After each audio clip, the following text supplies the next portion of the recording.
Hello बच्चों, चलिए प्रश्न को देखते हैं। तो दिया गया प्रश्न है कि जियोलाइट की उत्प्रेरक के रूप में क्रियाशीलता तथा वर्णनात्मकता का आधार है। विकल्प ए है उसके छिद्रों का आकार, विकल्प बी है सतह पर गुहिका का आकार, विकल्प सी है दोनों ए तथा बी, विकल्प डी है उपरोक्त में से कोई नहीं।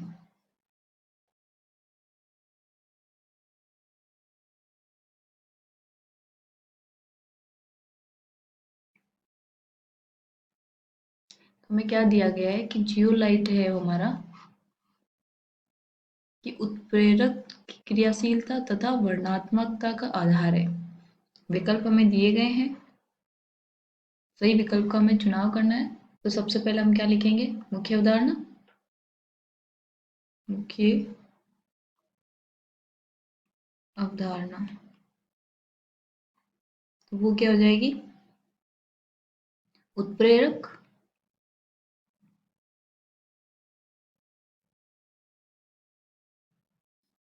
तो हमें पता होना चाहिए कि जो हमारे उत्प्रेरक होते हैं उनकी जो क्रियाशीलता तथा वर्णनात्मकता किस पर आधारित है, और जो हमारा जियोलाइट है उस पर जो क्रियाशीलता और वर्णनात्मकता का आधार क्या है। तो सबसे पहले हम समझेंगे क्रियाशीलता क्या होती है और वर्णनात्मकता होती क्या है। उसके बाद ही तो हमें पता चलेगा कि जियोलाइट उत्प्रेरक है या नहीं है वैसा आकार वर्णनात्मक। तो सबसे पहले हम क्या देखेंगे? क्रियाशीलता। तो वो क्या हो जाएगी? किसी भी उत्प्रेरक की रासायनिक अभिक्रिया में क्रियाशीलता को बढ़ाने की जो क्षमता है वो क्या होती है? उत्प्रेरक की सक्रियता या क्रियाशीलता कहलाती है। और ये क्रियाशीलता किस पे आधारित रहती है? अधिशोषण की प्रबलता पर निर्भर करती है। तो मैं इसको लिख देती हूँ,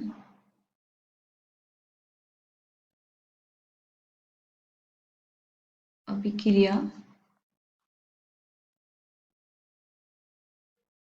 की क्रियाशीलता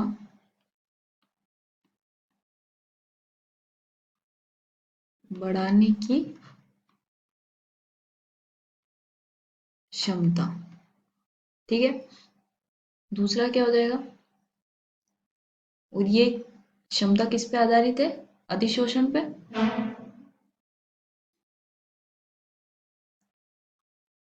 क्रियाशीलता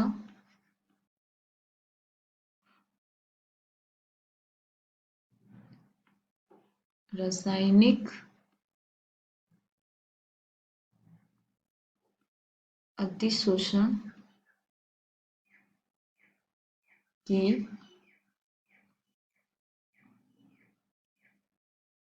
प्रबलता पर निर्भर करती है।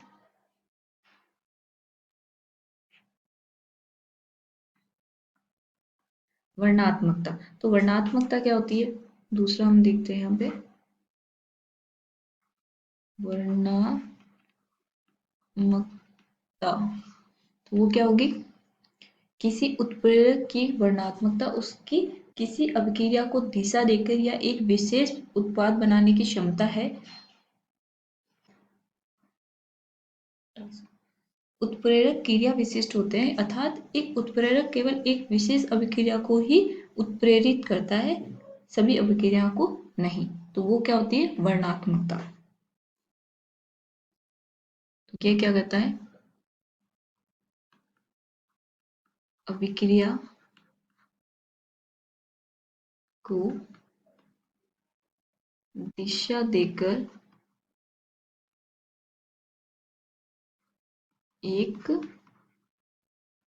विशेष उत्पाद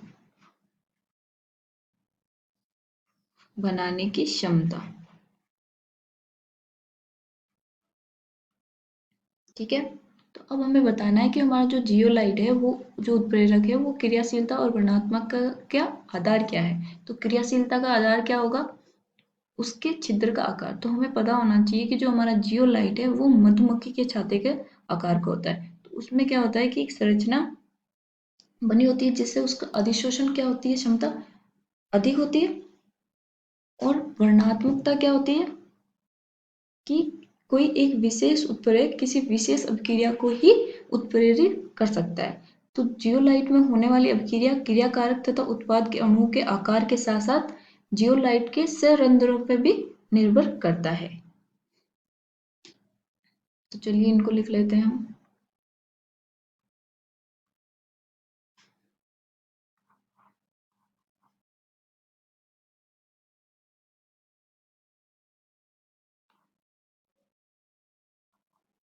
जियोलाइट्स उत्प्रेरक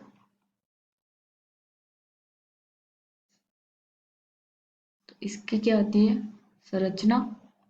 पहले बात तो वो कैसी होती है, मधुमक्खी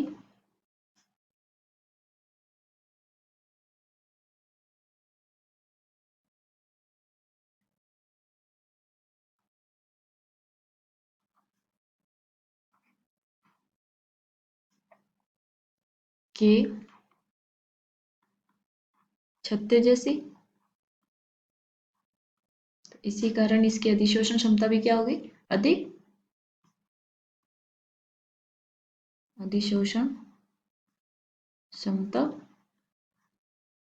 प्रबल। तो अब वो प्रबल किसकी वजह से होता है, उसके अंदर जो छिद्र होते हैं उसकी वजह से। तो यहाँ मैं क्या लिख सकती हूँ कि जियोलाइट में होने वाली जो अपक्रिया है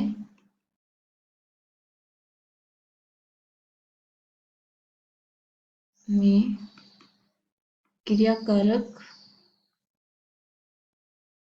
तथा उत्पाद के अणुओं के आकार के साथ साथ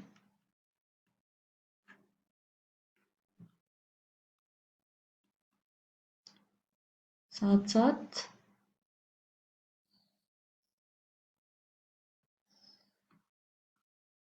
जियोलाइट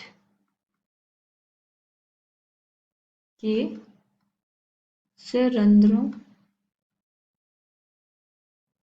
पर